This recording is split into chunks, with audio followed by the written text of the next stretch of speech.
M. Cellou est incapable de revenir. Tous les jours, il donne un nouveau programme par la peur uniquement de se retrouver en prison. Si aujourd'hui on a quelqu'un qui lutte farouchement, qui défend de façon virulente, de façon indiscutable, de façon patriotique les biens de l'État, pourquoi ne pas voter pour lui? Pourquoi ne pas le dire de se présenter? Pourquoi ne pas aller avec lui? Parce que l'objectif dans notre pays, certes on est politique, les politiques c'est le pouvoir. Chacun veut être président de la République quand vous venez à la tête d'un parti politique.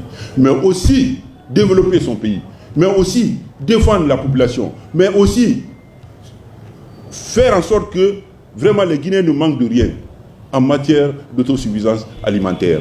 Si on a quelqu'un qui peut nous aider à aller de l'avant, pourquoi ne pas le retenir? Pourquoi ne pas l'accepter? Pourquoi ne pas avancer avec lui? Pour toutes ces raisons, nous disons oui, mon général.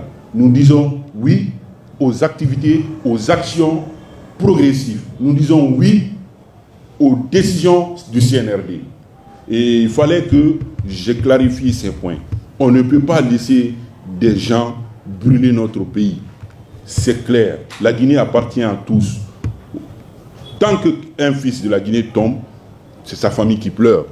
C'est sa famille qui pleure. Ce n'est pas la famille de ses leaders politiques. Ce n'est pas leurs enfants. Ce n'est pas eux.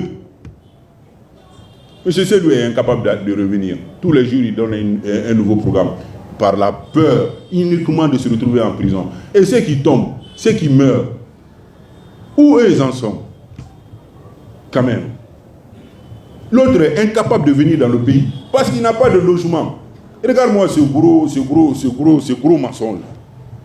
Il a combien de logements en Guinée? Et il se permet de dire ça à la presse internationale. Et l'autre même demande de brûler le pays. Si ce n'est pas lui, c'est lui. Et c'est grave. Le pays avance. Il faut qu'on avance. Général Mamadi Doumbouya, continue ton travail. Continue ton travail.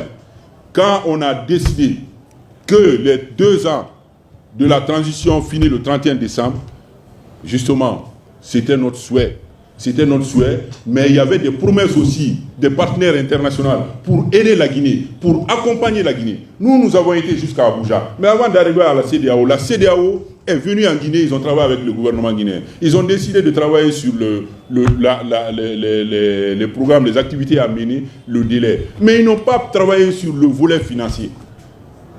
Et pourtant, on ne peut poser aucun acte sans ces moyens.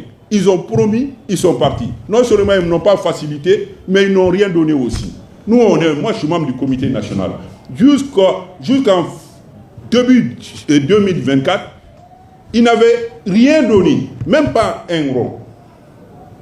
Et puis, leur promesse de faciliter à ce que la Guinée gagne les moyens, ce n'était pas le cas. Voilà pourquoi quand la CEDEAO vient en Guinée, il ne peut pas dire autre chose. Quand nous sommes allés à Abuja, on a vu le président de la commission de CEDEAO. On lui a dit, écoutez, si vous êtes venus, vous avez décidé de travailler avec le gouvernement d'alors, vous n'avez pas fait participer les politiques, ni la société civile à cette prise de décision. Vous êtes allé avec le gouvernement, vous avez concocté le délai de 24 mois, sans le fond.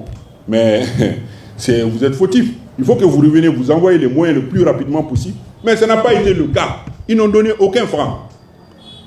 Ils n'ont donné aucun franc. Et comment respecter le délai avec ça? Sans moyens. Rien que le programme national de recensement à vocation d'état civil, le PNRAVEC, nous coûte presque 1000 milliards de francs guinéens. Pendant ce temps, il y a des priorités. Vraiment, nous voulons la paix dans notre pays. Nous voulons que notre pays avance. Nous voulons la démocratie. Nous voulons le progrès dans notre pays. Je vous remercie.